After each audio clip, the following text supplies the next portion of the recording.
ఏ మాటగా మాట చెప్పుకోవాలి. మన ఫేస్బుక్ విశ్వ గారు ఉన్నారు కదా, ఆయన దృష్టిలో ఏదైనా చెప్పుకోదగ్గ విషయం జరిగితే కనుక నాకు ఫోన్ చేసి అయినా చెప్తారు, కాదు కూడదంటే దాన్ని ఫేస్బుక్లో ఓ పోస్ట్గా పెట్టేస్తుంటారు. మొన్న వాళ్ళ వీధిలో ఒక వివాహం జరిగింది. నిన్న హిజ్రాలు దిగారు. మామూలు వేట మొదలయ్యింది. అరుపులు, కేకలు, రచ్చ. డిమాండ్ అక్షరాల 51,000. పెళ్లి కొడుకు తండ్రి కొద్దిగా తిక్కలోడు. దేనికి ఇవ్వాలి ఇంత డబ్బు గట్టిగానే అడిగాడు. పెళ్ళికి లచ్చలు తగలేశారుగా, మా వాటా మాకు రావాల్సిందే, ఇది మా హక్కు అని గట్టిగానే అన్నారు వాళ్ళు కూడా. పెళ్లి కొడుకు తండ్రి తిక్కలోడే కానీ కొద్దిగా అమాయకుడు. లాజిక్ తీశాడు.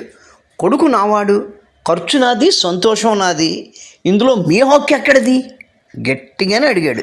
అవతల వాళ్ళ దగ్గర సమాధానం లేదు, కేవలం మొండితనం తప్ప.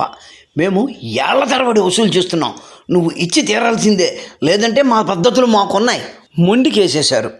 మాట వినడం లేదని తెలియగానే సీన్ మారిపోయింది. అసహ్యకరమైన ప్రదర్శన. బట్టలు విప్పేస్తామంటూ బెదిరింపులు. అది చూసి పెళ్ళికొడుకు బాబాయ్ తన అన్నయ్యను బలవంతంగా లోపలికి లాగి తలుపులు వేసేశాడు. బయట కాసేపు అరిచి చివరకు విసుగు చెంది వెనుతిరిగారు. బాల్కనీలోంచి అదంతా చూస్తున్న విశ్వగారి చిన్న కొడుకు, నాన్న అంకుల్ భయపడి తలుపులు వేసుకున్నారా అని అడిగాడు. అప్పుడు విశ్వగారు ఆ చిన్ని మెదడుకు అర్థమయ్యేలా చెప్పారు. లేదు నాన్న, అది భయం కాదు, అక్కడ మన ఇంటి ఆడవాళ్ళు ఉన్నారు, వారి గౌరవం ముఖ్యం. బట్టలిప్పుకు తిరిగే వాడితో పోరాడటానికి మనం బట్టలు విప్పకూడదు కదా, అది మూర్ఖత్వం అవుతుంది కదా. బురద మీద రాయి వేస్తే మన మీదే చెందుతుంది. అందుకే తలుపు ముయ్యడమే వివేకం. అది వీధిలో జరిగిన, పార్లమెంట్లో జరిగిన అరాచకమే కదా. లోక్సభ స్పీకర్ ఓం బిర్లా గారు మోడీ గారికి సరైన సలహానే ఇచ్చారు. హిజ్రాలు అరిచి గోల పెట్టినా సరే విశ్వగారి ఇంటి పక్క అయినా వాళ్ళకు డబ్బులు ఇవ్వలేదు. హిజ్రాలు చేసేదేం లేక అప్పటికి వెళ్ళిపోయినప్పటికీ వాళ్ళు వెళ్ళిపోయిన తర్వాత ఆలోచించుకున్నారు, వీళ్ళను వదిలేస్తే గనక అందరూ మనల్ని లోకు కడతారు, ఎవరు మనకు డబ్బులు ఇవ్వరు అని అనుకుని మన్నాటి వద్దునే మళ్ళీ వచ్చి మళ్ళీ గోల మొదలెట్టారు. అదేవిధంగా పార్లమెంట్లో కూడా ఈ ఓం బిర్లా గారిని అలా వదిలేస్తే తమను లోకువ కడతారు అని భయపడి ఆయన మీద అవిశ్వాస తీర్మానం పెట్టారు.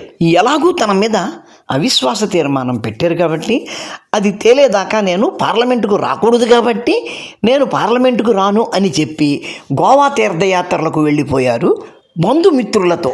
పాపం ఓం బిర్లా గారు అయితే పార్లమెంటు భవనంలోకి రానన్నారు, కానీ ఆ స్పీకర్ కుర్చీలో అయితే ఎవరో ఒకరు కూర్చోవాలి కదా. అందువల్ల అందులోకి సీనియర్ పార్లమెంటేరియన్ జగదంబికా పాల్ గారు వచ్చి కూర్చున్నారు. పాపం అక్కడ ఆ 3వ రోజు కూడా హిజ్రాలు వచ్చి అల్లరి చేశారు. 3వ రోజున పార్లమెంటులోకి ఆ హీరోలందరూ వచ్చేటప్పటికి అక్కడ జగదంబికా పాల్ గారిని చూసేటప్పటికి ఆ పెద్ద ఆయన కొద్దిగా శాంతించాడు. ఆయన ఆ స్పీకర్ చైర్లో కూర్చున్న ఆ జగదంబికా పాల్ గారి దగ్గరికి వచ్చి, నిన్నటి వరకు ఈ కుర్చీలో కూర్చున్న ఆయన మా ప్రతిపక్షానికి చెందినోడు కాబట్టి ఆయన్ని వాయించి పడేశాం, నువ్వు లోకడ మా బంట్రోతువే కాబట్టి నిన్నేమన్నాం అని ఆయనకి హామీ ఇచ్చాడు. ఆ 53 ఏళ్ల బాలుడు ఈ జగదంబికా పాల్ గారికి పూర్వాశ్రమంలో యజమాని కాబట్టి తన పాత యజమాని గారికి ఒక విషయం గుర్తు చేశాడు.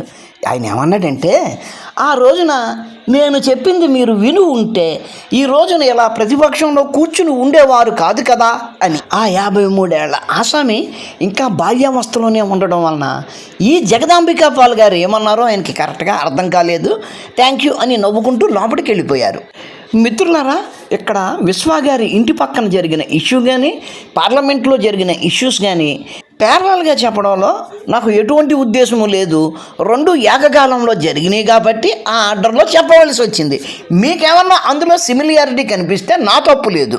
అయితే విశ్వ గారు ఆ పోస్ట్ కింద ఇక్కడ కనిపిస్తున్న ఫోటో పెట్టారు. ఆ పోస్ట్ చదివి ఈ ఫోటో చూసి పాపం ఎవరో సలాది సురేష్ గారట, పాపం ఆయనకి ఏమీ అర్థం కాలేదు. మీరు ఈ విషయం చెప్తూ ఇక్కడ హిజ్రా ఫోటో ఎందుకు పెట్టారు అని అడిగారు. సురేష్ గారు అదేం లేదండి, ఆయన అక్కడ పార్లమెంట్లో జరిగిన విషయాల గురించి కూడా చెప్పారు కదా, దాన్ని దృష్టిలో పెట్టుకుని ఈయన ఫోటో అక్కడ పెట్టి ఉంటారు అంతే. మిత్రులారా, వీడియో నచ్చితే లైక్ చేయండి, షేర్ చేయండి, మీ కామెంట్ పెట్టండి. మన ఛానల్ని ఇంకా సబ్స్క్రైబ్ చేసి ఉండకపోతే వెంటనే సబ్స్క్రైబ్ చేయండి. ఉంటాను. నమస్కారం. మతోన్మాదంపై రామబాణం.